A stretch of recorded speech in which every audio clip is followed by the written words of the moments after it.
महापालिका प्रशासनाने निश्चित केलेल्या शहरातील श्री गणेश मूर्ती विक्री केंद्राच्या नियोजित 8 ठिकाणीच स्टॉल्स थाटण्यात यावेत. विनापरवाना श्री गणेश मूर्तींची इतरत्र विक्री केल्यास कारवाई करण्यात येईल असे आवाहन महापालिका आयुक्त डॉ. सचिन ओंबासे यांनी केले आहे. गणेशोत्सवानिमित्त सोलापूर शहरात महापालिकेच्या वतीने आवश्यक ते नियोजन करण्यात येत आहे. गणेश मूर्ती विकण्यासाठी स्टॉल्स करता शहरातील विविध 8 ठिकाणी निश्चित करण्यात आली आहेत. या नियोजित ठिकाणीच विक्रेत्यांनी स्टॉल्स उभारावेत. इतरत्र विक्री केल्याचे आढळल्यास महापालिका प्रशासनाकडून कारवाई करण्यात येणार असल्याचे आयुक्तांनी सांगितले. शहरातील पुंजाल मैदान, पोलीस हेडक्वार्टर समोरील शिवराम चौक येथील मैदान, हवामान खात्यासमोरील जागा आसार मैदान, छत्रपती संभाजी महाराज तलाव येथील मैदान, पार्क स्टेडियम समोरील मैदान, कर्णिक नगर चिल्ड्रन्स पार्क शेजारील मैदान, विभागीय कार्यालय क्रमांक 2 समोरील खुली जागा या 8 ठिकाणी गणेश मूर्ती विक्रीची सोय करण्यात आली आहे.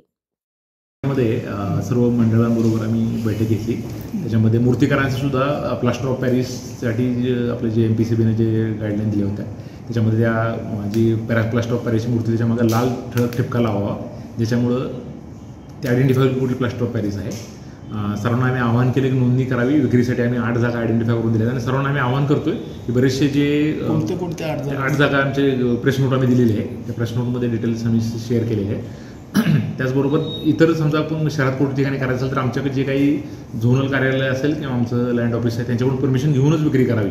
अन्यसरी आम्हाला सुद्धा कारवाई करणं आवडत नाही. याच्या म्हणजे लोकांना धार्मिक बाब असल्यामुळे सेन्सिटिव्ह बाब आहे. परंतु कोणीही परमिशन न घेता कुठलेही विक्री केंद्र करू नये.